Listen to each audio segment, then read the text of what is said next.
안녕하세요. 오늘은 기초연금, 정말 내가 받을 수 있을까?에 대해 이야기해 볼 건데요. 소득과 자산 기준으로 소득 인정액을 산정하여 기초연금을 지급하기 때문에 복잡하다고 생각할 수 있지만 주민센터에서 알아서 하니까 미리 걱정할 것은 없어요. 그래도 어떤 방식과 기준으로 지급하는지 정도는 알고 있어야 내가 받을 수 있는 혜택을 놓치지 않고 받을 수 있지요.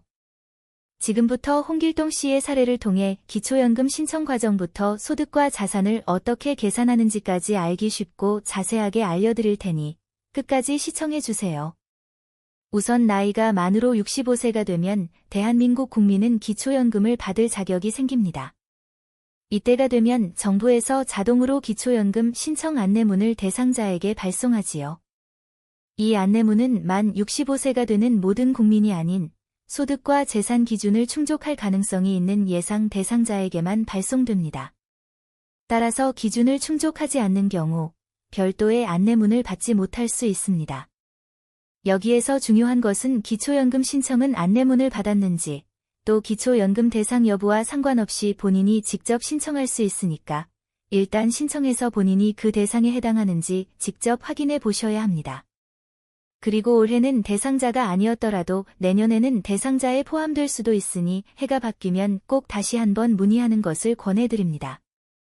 자격 여부의 확인과 신청은 거주지 주민센터 또는 가까운 국민연금공단 지사, 그리고 인터넷 복지로에서 온라인 신청도 가능하니 편한 곳을 이용하세요. 그리고 거동이 불편하신 분은 국민연금공단 콜센터 1355번으로 전화해서 찾아뵙는 서비스를 요청하면 직접 집으로 찾아가 기초연금 신청서를 접수하고 있으니 필요하신 분은 이용하시면 좋겠어요. 오늘은 주민센터를 이용하는 것으로 하고 문의와 신청 순서대로 말씀드릴게요. 먼저 신분증과 통장 사본을 챙겨 주민센터로 방문하세요. 주민센터에 가면 담당자가 본인 확인 후 소득인정액을 계산하기 위해 몇 가지 질문을 할 거예요.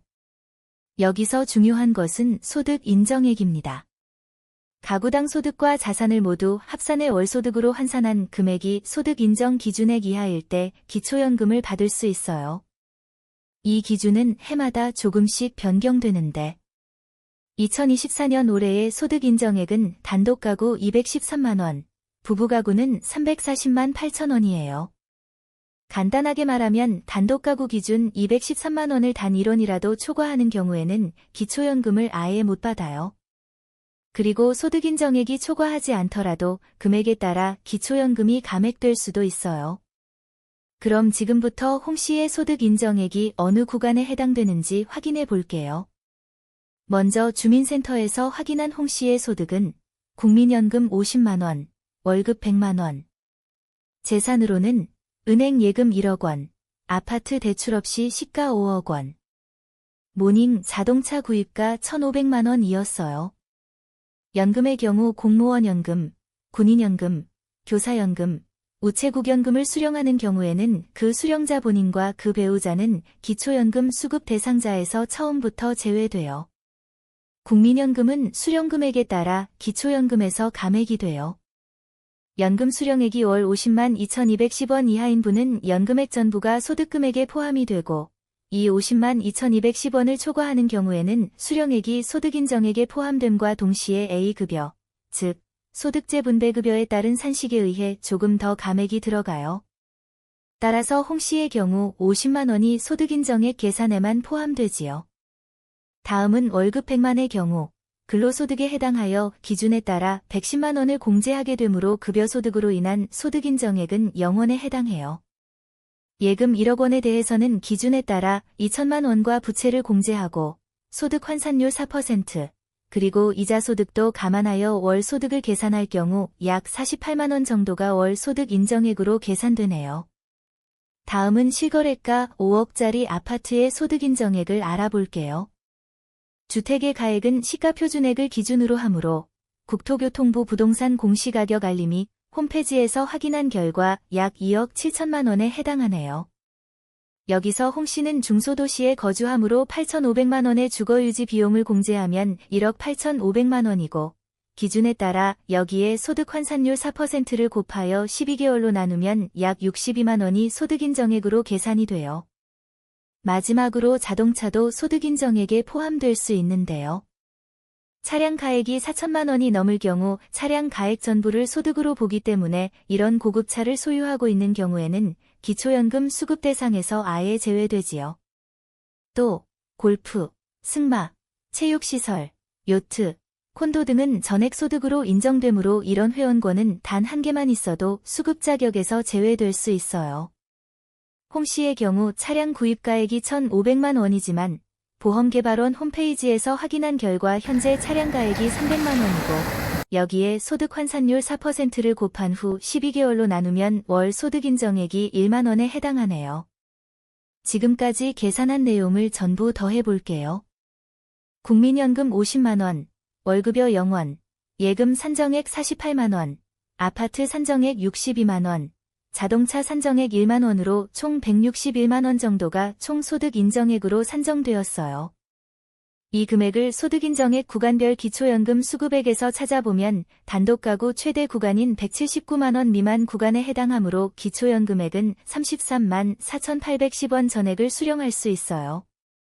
이 금액은 개인에 따라 다를 수 있으니 절대적인 것은 아니라는 점 참고해 주시고요. 이제 수급 자격도 있고 수급할 금액도 개략적으로 확인했으니까 신청서를 제출하면 한 달 이내에 결과를 통지받고 생일이 속한 달 이후 매월 25일에 기초연금이 지급돼요.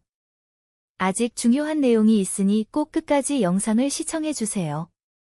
소득과 자산은 매년 상반기 하반기에 다시 산정하기 때문에 지금은 자격이 없더라도 나중에 자격이 생길 수도 있어요. 혹시 탈락했던 분이라면 다시 한번 신청해보는 것도 좋은 방법이에요. 그리고 주민센터나 국민연금공단 전화 1355번, 보건복지부 콜센터 전화 126번에 문의하면 신청 자격이 있는지 무료로 상담받을 수 있어요. 그리고 반대로 소득과 자산이 기준을 초과할 경우에는 연금 수급 자격에서 탈락할 수도 있으니 기준 유지에 신경을 쓰셔야 해요. 특히 2달 이상 해외여행을 할 경우에도 탈락할 수 있고 고급 승용차를 구입하는 경우에도 탈락할 수 있으니 주의하셔야 해요. 이제 여러분도 기초연금에 대해 좀 더 이해하셨나요? 혹시 신청을 망설였던 분들이라면 이제 바로 도전해보세요. 그리고 정부에서 내년 1월 1일에 2025년 소득인정액을 새로 정해서 발표할 예정이니 그때 다시 한번 정리한 내용을 여러분과 함께 공유할게요. 그러려면 좋아요와 구독, 알림 설정이 꼭 필요하겠지요. 좋아요, 구독, 알림 설정은 무료니까 맘껏 누르시고 돈 되는 정보 많이 챙겨가세요.